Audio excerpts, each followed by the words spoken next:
क्या साहिबा एक बार फिर हो जाएगी किडनैप। सीरियल तेरी मेरी डोरियां के आज के एपिसोड की शुरुआत होती है जब अंगद सीरत को साहिबा से माफी मांगने के लिए बोलता है और उससे कहता है कि क्योंकि साहिबा ने भी गलतियां करी हैं इसका ये मतलब नहीं है कि तुम्हारे गुनाह भी माफ हो जाएंगे। जिसके बाद जसलीन भी सीरत को साहिबा से माफी मांगने के लिए बोलती है और फाइनली सीरत साहिबा से माफी मांग ही लेती है, जिसके जवाब में साहिबा उसे कहती है कि तेरे सॉरी का अब मैं क्या करूंगी, अंगद मुझसे बात भी नहीं कर रहा है। इसलिए साहिबा अंगद को मनाने के लिए उसके पीछे पीछे भागती है। वो पूरे रूम में अंगद को ढूंढने की कोशिश करती है पर अंगद उसे कहीं भी नहीं दिखाई देता।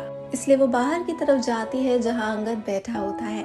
साहिबा उससे कहती है कि मैं जानती हूँ कि तुम मुझसे बात नहीं करना चाहते हो, पर कम से कम मेरी बात सुन सकते हो। वो अंगद को अपनी साइड समझाने की कोशिश करती है पर अंगद सुनने से साफ इनकार कर देता है और वहाँ से उठ के चला जाता है।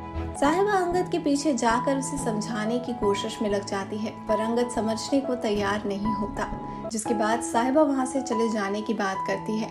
तभी अंगद उसे रोक लेता है और कहता है कि वो एक बार फिर वही गलती नहीं दोहराएगा और साहिबा यहीं रुकेगी हमारे कमरे में।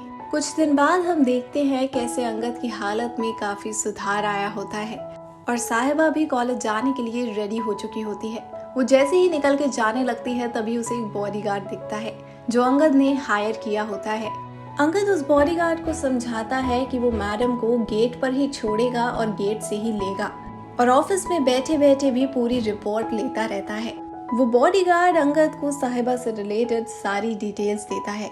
तभी अचानक एक लड़कों का ग्रुप आता है और साहिबा गायब हो जाती है, जिसे बॉडीगार्ड के मुंह से सुनते ही अंगद काफी परेशान हो जाता है और उससे कहता है कि वो जाकर साहिबा को हर तरफ ढूंढे।